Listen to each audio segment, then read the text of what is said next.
Hello everyone and welcome back to another day of my personal development journey. I have 2 pages of notes for today because I have been listening to podcasts a lot the last week. I'm not quite sure what has happened, but I'm totally not complaining. The last week has been like fantastic. I've been like checking off my to-do list every day. I've been catching up on my calendar, which is one of my goals for March, is to catch up on my calendar by this Saturday. So it'll be tomorrow when you see this. And I'm literally gonna be doing that like today. So I've been just like working really hard, being really focused, doing a lot of like little things too for my blog, and some stuff for Instagram. And I've just been like on top of it. And I don't know what happened. I had an entrepreneurs meeting on Wednesday, and I think that just kind of triggered it. And then I reread the book called Financial Peace by Dave Ramsey. Like I read that like on Thursday night and Friday morning. I finished that in like 24 hours. And something between that and like maybe the affirmations that I've been writing all year, like something just finally clicked. And I have just been like on top of my game, and it's been phenomenal. So I've been listening to podcasts, and I've listened to 5 episodes in the last week. Some of them I've listened to like repeatedly. So all today will be from podcasts. They will all be linked in the description below. So go check them out after this. So the first one that I listened to is a new podcast that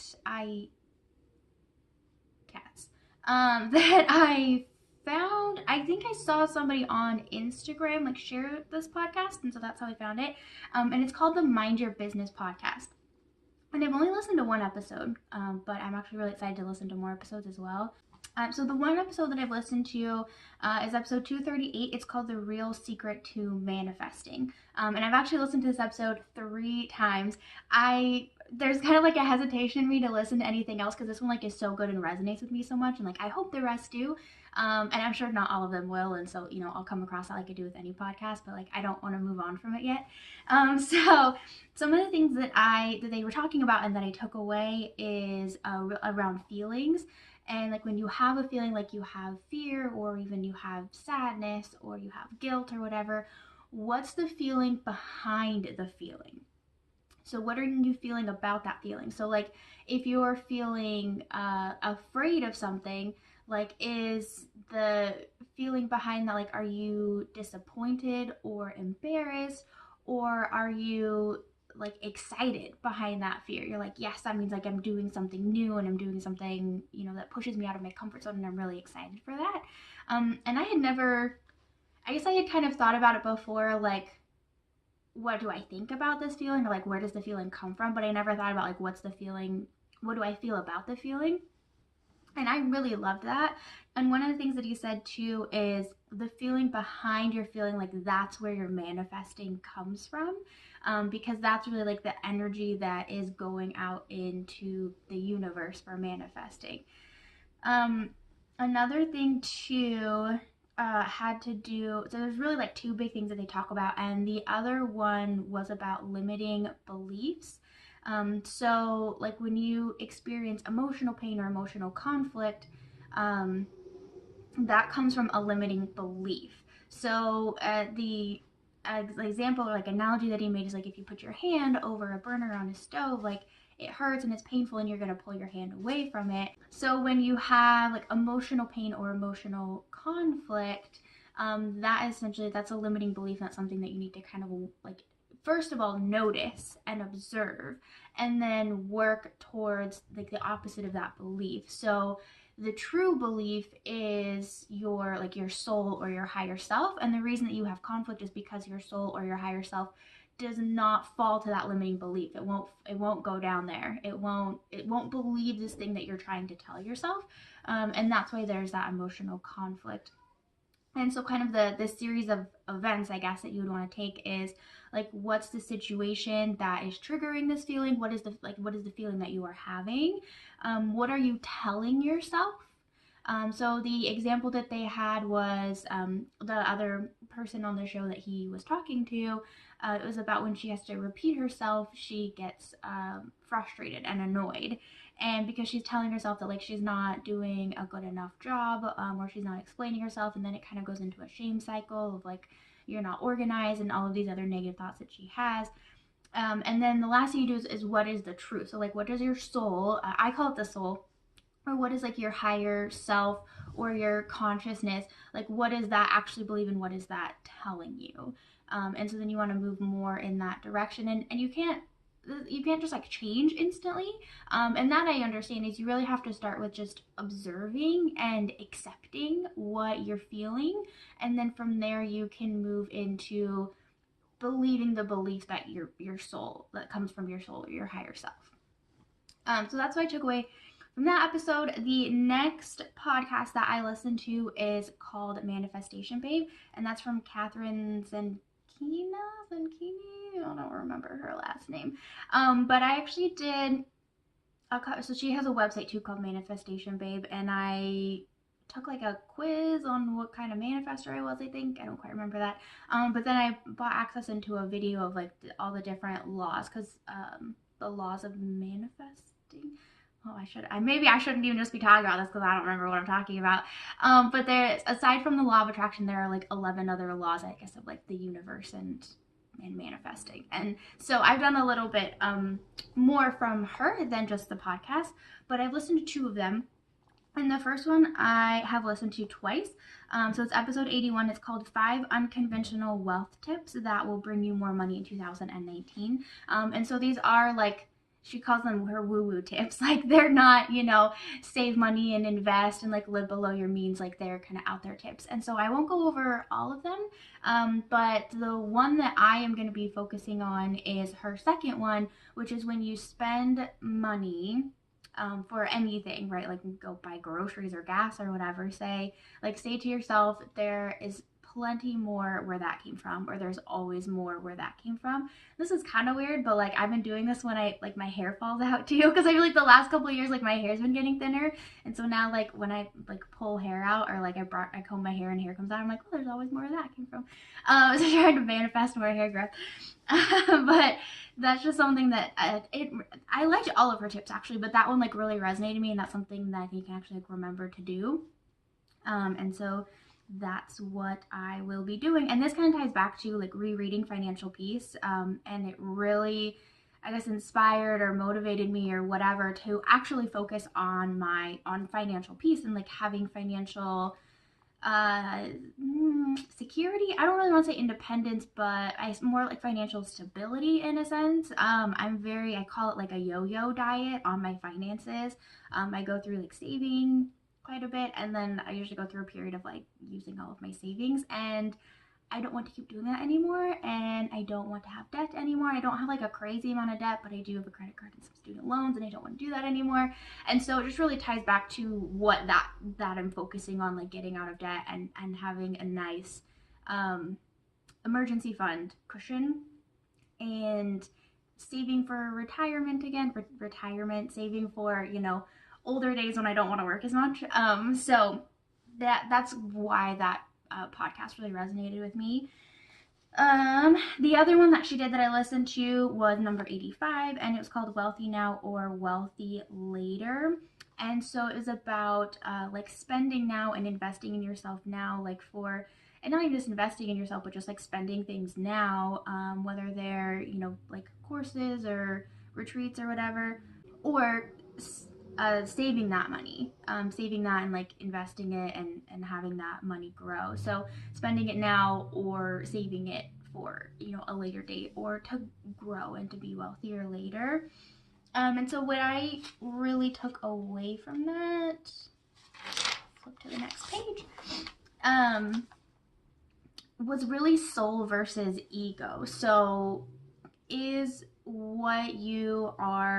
whatever you're thinking of spending your money on, does that desire come from your soul or your ego, or is that an intrinsic desire or an extrinsic desire? So for example, like if you're going on a long flight and you upgrade to business class, is that an intrinsic desire, like I, can have more space to work, and I can have more space to rest, and I can be well rested when I get to my destination, not definition, destination. And I can get off the plane and like get on with my day, and I not have to have like a day of recharging for this trip, but I'm just ready when I'm there. And that's something that's important to me. Or is it from an extrinsic, I guess, value, not value, what do I want to say? Our extrinsic desire. So like, do I want to upgrade to business class because I want to walk on the plane into business class, and I want to like show people that I can afford this and like the money that I have, and I want to be like showy with it. So that's what I really took from it, is if you're thinking of spending money now, really think about where that desire is coming from, and if it comes from the soul and it's something that you want just for you, then fantastic, go with it. But if it's something that you want to like show to the world, then maybe not, and save that money and have it for a later date. So that's what I took from it. The other final podcast that I've been listening to is Oprah's SuperSoul Conversations, which I did not know she had a podcast, so I was super excited to find this. And I've actually listened to just 2 episodes, and they are about a book by Eckhart Tolle. I don't know how to say his last name. And he's actually in the podcast episodes too. So it's about his book, A New Earth, Awakening to Your Life's Purpose, which now I actually want to get and read. But they're actually going through chapter by chapter every Monday. I think they have 8 of them out, so there'll be just 2 more Mondays when they're talking about his book. And it talks a lot, so far at least, about the ego. So I've just listened to 2 of them, so the first and the second one. And some of the things I've taken from it is that ego can't live in the present moment. And so I've definitely learned a lot about like being in the current moment. I think maybe that's why I've started meditating again, and actually for the most part been able to stick with it. Being in the present moment and really like connecting more with my soul than with my ego. But I never really thought about that like ego can't live in the present moment. Also, oh my gosh, this really, really hit me. Looking at things and people, but I think it's easier to start with things without titles. So like going through the woods, going for a walk in the woods, or going for a hike or whatever. And when you're looking at things, don't give it a title or a name. Like, don't even call it like a tree or a grass or a flower. Just look at it and observe it and enjoy it for what it is, or the energy you get from it, or whatever. But don't give it any kind of title, and don't judge it. And that was like, I was like, oh my gosh. And so I've been trying to do that on specifically my morning walks. And I was just walking this morning, and it was raining, so it was like a head down walk morning, and I was just like, oh, look at that, look at that, look at that, look at that. Like, and I tried really hard not to think of like the names of things like moss and grass and bushes or trees or whatever, but just like look at it. And it was really nice, actually. I don't think I quite like got it in the way that they talk about getting it, but I don't know, it was nice, and it was something that I would like to continue to do. But then also doing that with people, or not doing that with people. So not giving people titles, or not judging a person. And this like really hit me, especially from my days working in a call center and customer service, because a lot of times what I would see and what I would do is you'd start talking to a person, and they tell you like a little bit of their story, or you'd see their account history, because I work for a telecommunications company, and you would instantly have a judgment like, this person always pays their bills late, like they have no money, or they're not financially responsible, or like this person has a ton of credits, like they just want us to give them money, or this person is always asking for exceptions, or whatever. You come up with some kind of judgment or story, and then you always look at them through the lens of the judgment that you have created. So you're looking through them as your own perception of them, instead of just looking at them for who they are. And we do this a lot. I mean, not just over the phone, like in customer service. But we do this a lot when we meet people, A lot of times people, like, the first question you ask is like, what do you do? And they mean, what do you do for money? And then people see you that way, you're an accountant or a lawyer, or, a cashier at a grocery store, and like people just see you that way. And I mean, and I do it too. So like we see each other that way, through that lens that we've created, instead of just seeing the person for who they are. And I think too, that can come with a lot of judgments, and a lot of skewed perceptions. So like when something is out of character for that this lens that you've created, like that's just an exception, or they just had like a good moment or whatever. But then when something's either like in character or even like below character, like that's like the rule instead of it being an exception as well. And so that just so that just really hit me. That's really, I think, been my biggest takeaway from the 2 episodes that I've listened to, is working to not judge people and not see people through the lens of my own creation, but just see people for who they are and listen to them fully. That just, it hit me. It was a good one. The last thing too, the last thing I kind of took away was there were some questions about like having things and enjoying things, or like having ambitions or having goals, and how does that work with trying to not be attached to the ego.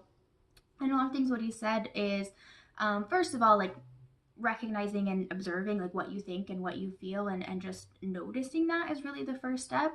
But also it's not a problem to have ambitions, or it's not a problem to have things. We have houses and cars and stuff, and we just do. That's not a problem. It's being attached to it that's the problem, or having your identity being attached to your things. Like that's where you run into the problem, and that's where the ego takes control or has more control than the soul does, or the higher self, or God, or consciousness, or whatever you want to call it.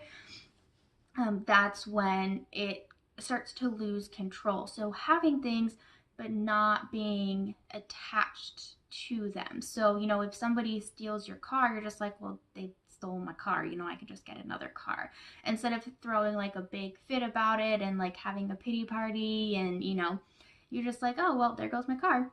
Like that, that kind of thing. And I'm not there. Like I can't even imagine what that would be like. That's something that I've kind of thought about and wanted to work towards, because I do want to travel a lot. And so I want to like enjoy and appreciate, like especially the people in my life, but I don't really want to be like attached in a needy sense of it. And so that kind of hit me too, and like not having your identity attached to things also. And that made me kind of question gifts and like giving gifts, because I could give people something that they attach to, but I don't want them to be attached to things. So how do I do that? I'm not sure. I really don't know what to do about that. And like how Christmas is gonna look with my desire to give gifts, because I love to give gifts. I don't really care about getting gifts. Like I would rather just like spend time with someone and like have a meal or something, but I love to give gifts. And now I'm not sure like how I'm gonna do that, because I don't want to like encourage attachment to things. It's not a problem to have things, but I don't want to encourage attachment, and I feel like giving gifts could potentially encourage attachment, like especially with kids. But I don't know. I haven't figured all that out. That's just kind of where I got left off with it.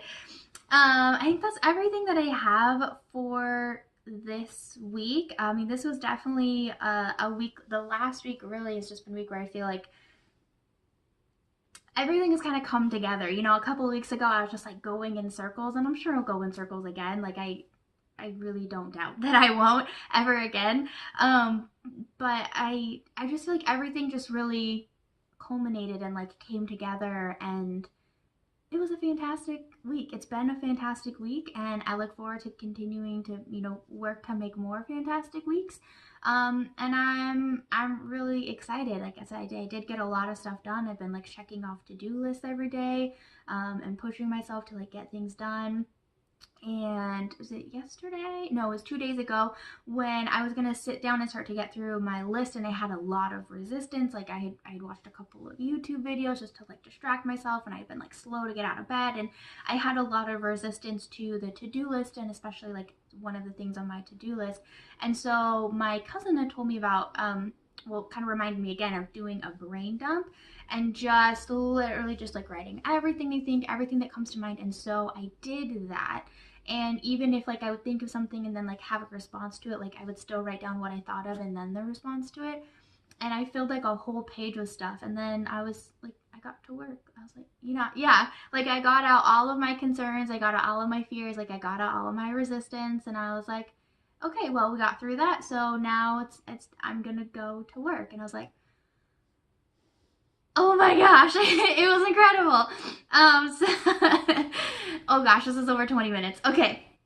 I am going to stop there. I will link again all of the podcasts that I listen to in the description below. So please give those a check out because they really were fabulous for me. And have a wonderful weekend, everyone.